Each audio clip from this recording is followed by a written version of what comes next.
Bienvenidos a su programa Respuestas del Maestro, donde el más grande objetivo del maestro José Briceño es bendecir a sus oyentes al darle respuestas a sus interrogantes con la iluminación revelada en las Sagradas Escrituras. Prepárense para obtener respuestas a sus preguntas en su programa Respuestas del Maestro.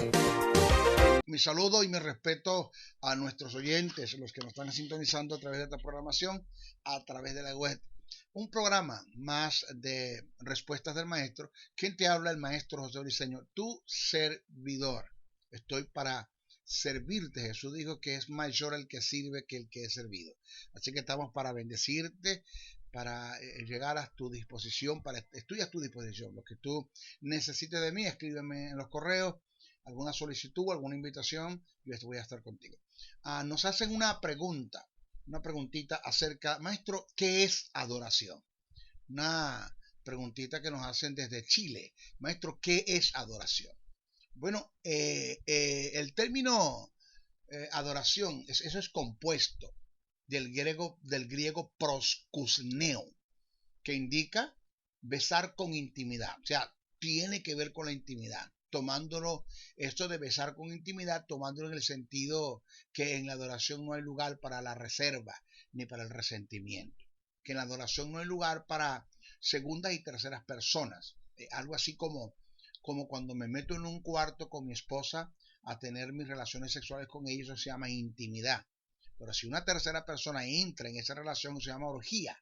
Igual pasa con la oración. Cuando yo estoy solo en un cuarto orando, se llama intimidad, pero cuando una segunda o tercera persona entra al cuarto a orar conmigo, eso se llama comunión. O sea, una persona puede romper la comunión, puede hacer que yo entre en comunión y deje la intimidad. La adoración, si hablamos de lo que es adoración es una intimidad, es una entrega sin reserva, sin resentimiento.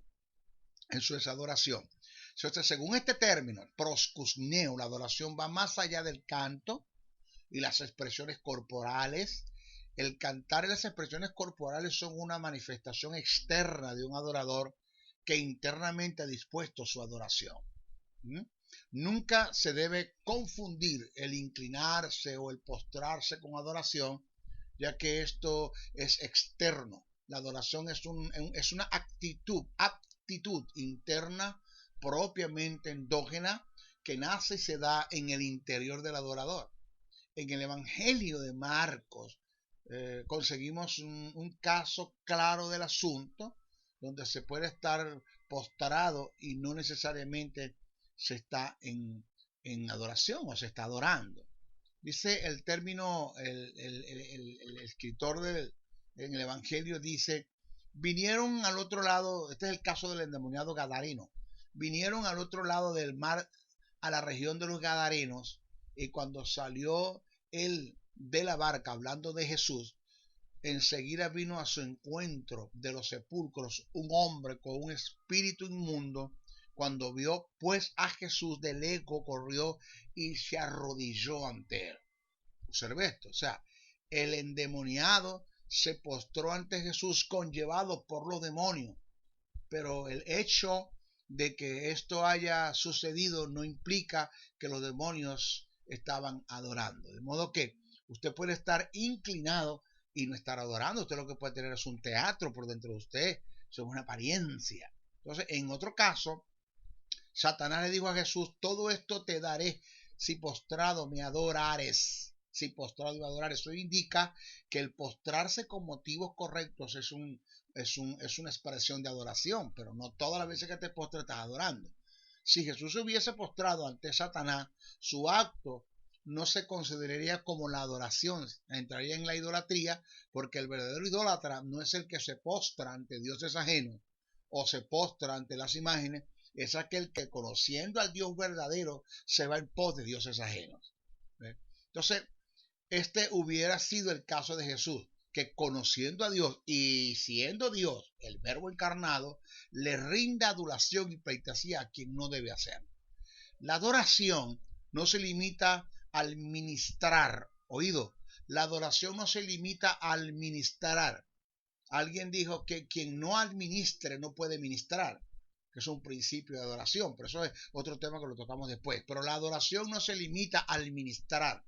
El término ministrar viene del griego leiturgeo, que indica ejercer en forma voluntaria, prestar servicio, exponer, hacer entrega de algo. Eso es ministrar. El ministrar es la manifestación externa de la adoración. Óigase, el ministrar es la manifestación externa de la adoración. La adoración es interna, endógena. El ministrar es externo, es exógeno, según primera de Samuel 3:1 y Hechos 13:2. Ahí está escrito los pasajes. El ministrar es el acto de presentarle a Dios mis reconocimientos, mis reverencias, mis homenajes, mis pleitesías, mis honores, mis exaltaciones, mi respeto y mi consideración. ¿Ya? El adorar es la disposición, el adorar es la disposición interna que viene del Espíritu y me conduce a la administración. La diferencia que hay entre la adulación y la adoración, óigase esto, la diferencia que hay entre la adulación y la adoración es que la adulación es una simple expresión, es algo que se hace de labios y viene del alma, es lo externo, sensual, carnal, es lo que depende de los sentidos. La adoración es una entrega, no nace del alma, nace del espíritu renacido. Por lo tanto, por lo que nosotros acá, lo que estamos diciendo, se puede ministrar en adoración o en adulación. La diferencia está en el motivo y en sus procedencias, que es lo que te impulsa también a hacer las cosas. Cuando con mi boca expreso reconocimientos, reverencias, homenajes, pleitesías, honor, exaltación, y nada de esto sale del corazón, me he convertido en un adulador, mas no seré un adorador.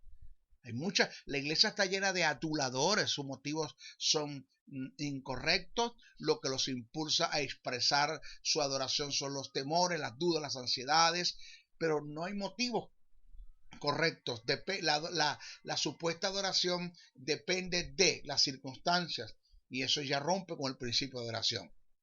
En el Evangelio de Mateo, Jesús presenta el caso de un adulador que lo descalifica como adorador. Jesús dice, este pueblo de labios me honra, mas su corazón está lejos de mí. Eso está escrito en Mateo 15:8. Entonces, se puede dar el caso en que podamos estar adulando y no adorando. La adoración es producto del conocimiento de la verdad concerniente a Dios que se me ha revelado en mi espíritu, iluminado en mi alma. La adulación nace de los sentidos y se ajusta a las circunstancias, y en la mayoría de los casos la adulación se da bajo ciertos intereses y temores. Ahora, adoración es entender que Dios es la única y mejor manera de vivir. Él es absoluto hasta en la vida. Dios no es un camino, Él es el camino. Dios no es una verdad, Él es la verdad. Dios no es una vida, Él es la vida. Eso lo registra Juan, el evangelista, el Evangelio de Juan, capítulo 1, verso 1 al 14. Adorar es el acto de darle la preeminencia a Dios. Nada debe ocupar el lugar de Dios. Cuando alguien o algo ocupa el lugar que le corresponde a Él, pasa a ser un ídolo, caracterizándonos como idólatras y descalificándonos como adoradores. Si Dios no ocupa el primer lugar en nuestras vidas, por ley otro tendrá que ocuparlo. Es un lugar que nunca estará vacío. En la vida de Abraham e Isaac tenemos el mejor ejemplo. En la vida de Abraham y de Isaac tenemos el mejor ejemplo. Leemos el texto en Génesis capítulo 22, verso 1 al 2, dice, cito, aconteció después de estas cosas que probó Dios a Abraham y le dijo, Abraham, y él respondió, heme aquí. Y dijo, toma ahora tu hijo, tu único Isaac, a quien amas, y vete a tierra de Moriah y ofrécelo allí en el holocausto sobre uno de los montes que yo te diré. El hecho de que Dios haya redundado para hacer referencia de Isaac como la ofrenda de entrega al decir tu hijo, tu único Isaac, a quien amas, demuestra el lugar de preeminencia en que Isaac tenía en el corazón de Abraham. Dios tiene que sacar del corazón lo que ocupa su lugar para que califiquemos como un adorador ante su presencia. Si alguien ocupa el lugar de Dios en tu vida, ya tú no eres un adorador, tú eres un adulador. Para ser un adorador, debemos entender que ni siquiera mi vida debe ocupar el lugar de Dios.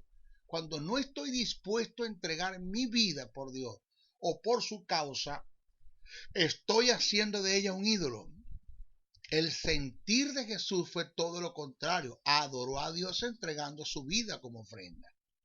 Entonces, como ejemplo tenemos a Sadrach, Mesach y Abednego, que prefirieron la muerte antes postrarse a dioses ajenos, y por dicha causa fueron echados al horno de fuego.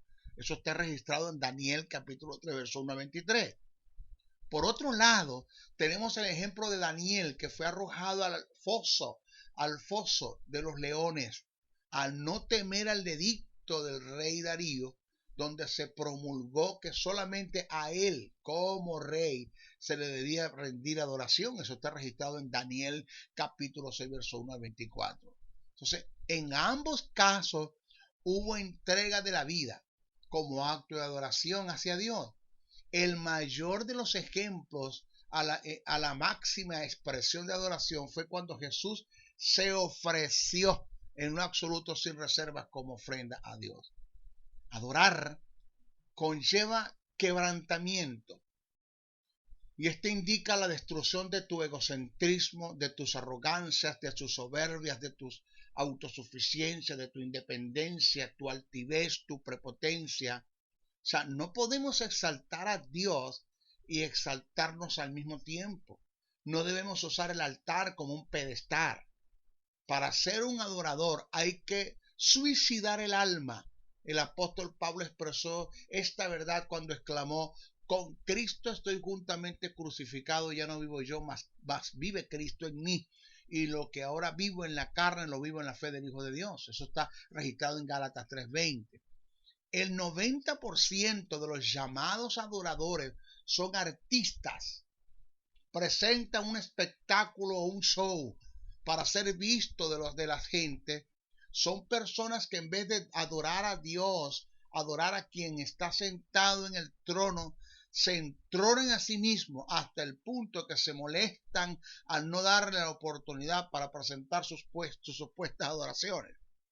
Por otro lado, tenemos a quien hacen de la adoración un ídolo y pasan a adorar la adoración, ocupando el lugar de Dios. Son adoradores de la adoración. Para evitar que esto ocurra, se requiere un quebrantamiento total y completo hasta el morir, para que Cristo pueda vivir su vida en nosotros. Adorar indica negarnos a nosotros mismos y no negarle nada a Dios. Es una entrega sin reservas. Es entender que todo lo que tenemos es de su propiedad y que nada tiene tanto valor para nosotros como Él mismo. Por esta causa Dios anda buscando adoradores, no adoración, según Juan 4:23. Adorar tiene que ver con tener una actitud de mayordomo, donde entendemos que solamente somos administradores de los bienes de Dios y que nada de lo que nosotros poseemos es nuestro, es de Dios. Adorar no es parte de tu vida, es la vida misma. No debemos limitar la adoración a la liturgia o al servicio religioso. Debemos entender que donde nos encontremos somos adoración para Dios. Somos adoración para Dios. Si todo lo que hacemos durante el día lo hacemos para Dios, seremos adoradores en potencia. Como adoradores debemos entender que todo lo que hagamos para agradar a Dios es adoración. Adorar Es una naturaleza innata que Dios puso en el hombre. Y cuando no se canaliza apropiadamente, nace la idolatría o el egoísmo. Todo ser tiene en su interior el impulso y la necesidad de adorar. Lo que no sabe es cómo hacerlo apropiadamente. Y eso tenemos que entender. Todo esto que he presentado tiene que ver con las características de la adoración. ¿Ok? Hasta nuestro próximo programa. Bendiciones, bendiciones, bendiciones. Gracias por acompañarnos en Respuestas del Maestro. Para realizar tus preguntas en un próximo programa, envíalas a través de los correos respuestasdelmaestro77@gmail.com, respuestasdelmaestro77@hotmail.com. Mil bendiciones y hasta una nueva edición.